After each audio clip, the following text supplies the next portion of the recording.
அன்பானவர்களே, ஆண்டவராகிய இயேசுவின் நாமத்தில் உங்களை அன்போடு வாழ்த்துகிறேன். ஆவிக்குரிய 9 கனிகள் அப்படின்னா அது அன்பு, சந்தோஷம், சமாதானம், நீடிய பொறுமை, தயவு, நற்குணம், விசுவாசம், சாந்தம், இச்சையடக்கம். இதுல முதலாவது பாத்தீங்கன்னா அன்பு. பைபிள் அப்படின்னாவே அது அன்பு அப்படின்னு சொல்லிடும். அப்போ ஆண்டவர் அந்த அன்பின் நிமித்தம் தான் நமக்காகவே அவருடைய ஜீவனை, அவருடைய சொந்த குமாரன் என்றும் பாராமல் அவர் நமக்காக அவரை ஒப்புக் கொடுத்தார். இதற்கு எல்லாத்துக்கும் காரணம் அன்பு, அன்பு மட்டுமே. அப்போ வசனம் விதமாய் சொல்லுகிறது. யோவான் 13ஆம் அதிகாரம் 35ஆம் வசனம், நீங்கள் ஒருவரை ஒருவர் அன்புள்ளவர்களாய் இருந்தால் அதனால் நீங்கள் என்னுடைய சீஷர்கள் என்று எல்லாரும் அறிந்து கொள்வார்கள் என்றார். ஆண்டவராகிய இயேசு கிறிஸ்து சொல்றாரு, நீங்கள் எல்லாரும் ஒருவர் மேல் ஒருவர் அன்புள்ளவர்களாக இருந்தால் நீங்கள் எல்லாரும் என்னுடைய சீஷர்கள் என்று அறிந்து கொள்வார்கள் அப்படின்னு சொல்லி. அப்போ நம்ம அன்பு செலுத்தும் பொழுது அவங்க என்னோட ஆண்டவருடைய பிள்ளைங்க அப்படின்னு சொல்லுவாங்க அப்படின்னு சொல்லி ஆண்டவர் இங்க சொல்லுகிறார். ஆம்பரியமானவர்களே, இன்றைக்கு கணவன் மீது மனைவிக்கு உண்மையான அன்பு இல்லை, மனைவி மீது கணவனுக்கு உண்மையான அன்பு இல்லை, பெற்றோர்கள் மீது பிள்ளைகளுக்கு உண்மையான அன்பு இல்லை. இந்த மாய்மாலமற்ற அன்பை வெறுத்து ஒதுக்கிவிட்டு மாய்மாலமற்ற அன்புக்கு இடம் கொடுக்காம அவங்க செஞ்சா நல்லவங்க, இப்ப கொடுத்தா நல்லவங்க, அந்த மாதிரி இல்லாம அந்த கிறிஸ்துவனுடைய அன்பு, அந்த ஆண்டவர் நமக்காக எந்த ஒரு பிரதிபலனையும் எதிர்பார்க்காம நமக்காய் அவர் தன்னுடைய ஜீவனை கொடுத்தார். அந்த அன்பை நாம் ஆண்டவருடைய பிள்ளைகளாகி நாம் பெற்றுக்கொள்ள வேண்டும். அதான் வசனம் சொல்கிறது, நீங்கள் ஒருவரில் ஒருவர் அன்புள்ளவர்களாய் இருந்தால் அதனால் நீங்கள் என்னுடைய சீஷர்கள் என்று எல்லாரும் அறிந்து கொள்வார்கள். ஆண்டவருடைய பிள்ளைகளுக்கு அடையாளம் அன்பு.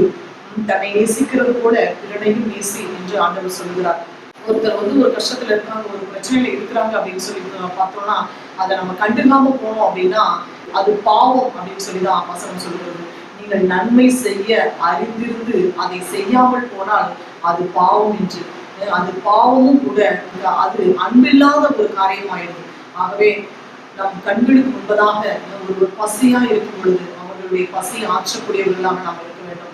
அதான் அந்த சொல்ற, ஒருவரில் ஒருவர் நீங்கள் அன்புள்ளவர்களாக இருந்தால் நீங்களுடைய சீஷர்கள் என்று மற்றவங்க சொல்லுவாங்க. அப்போ அப்படின்னு சொல்லிட்டு ஆண்டவருடைய பிள்ளைகளாகிய நாம் அவருக்குள் இருக்கிற அந்த அன்பை நாம் தரித்து கொண்டு அவரை போல நாம் அன்புள்ளவர்களாய் வாழ வேண்டும் என்று சொல்லி ஆண்டவர் இருக்கிறார். நாம் ஜெபிப்போம்.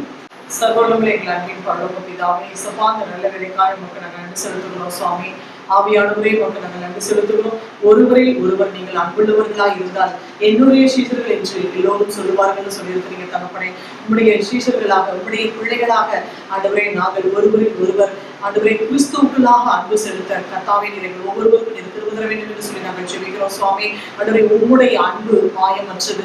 அந்த மாயமற்ற பரிசுத்தமுள்ள அன்பை ஆண்டவரே உடைய பிள்ளைகளாக, உடைய ஜனங்களாக எங்கள் ஒவ்வொருவரும் வேணும். எங்கள் ஒவ்வொருவருக்கு உள்ளும் ஆண்டவரே உடைய அன்பு ஊற்றப்படுவதாக தகப்பனே. நீர் ஆசீர்வதிங்க ராஜா. உம்மை போல உமக்குள்ளாக நீர் பார்க்கிற வண்ணமாக ஆண்டவரே அன்பாக அன்புடையவர்களாக தங்கள் குடும்பத்தில் இருக்கிற ஒவ்வொருவரையும் நேசிக்க ஆண்டவரே அப்பா நீர் அனுகிரகம் பண்ண வேண்டும் என்று சொல்லி நாங்கள் ஜெபிக்கிறோம். உங்களுடைய அன்பு ஊற்றப்படட்டும், உங்களுடைய ஜனங்கள் அன்பா இருக்கட்டும். கர்த்தர் அப்படியே நீர் ஆசீர்வதிக்கிறதுக்காய் நன்றி செலுத்துகிறோம். இயேசு கிறிஸ்துவின் உயிர்த்தெழுந்த நாமத்தில் ஜெபிக்கிறோம் ஜீவனுள்ள நல்ல பிதாவே.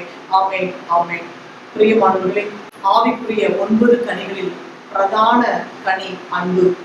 அந்த அன்பு உங்களுக்குள் இருக்கும் பொழுது நிச்சயமாக நல்ல ஆசீர்வாதங்கள் உங்களிடத்தில் வந்து சேரும். God bless you.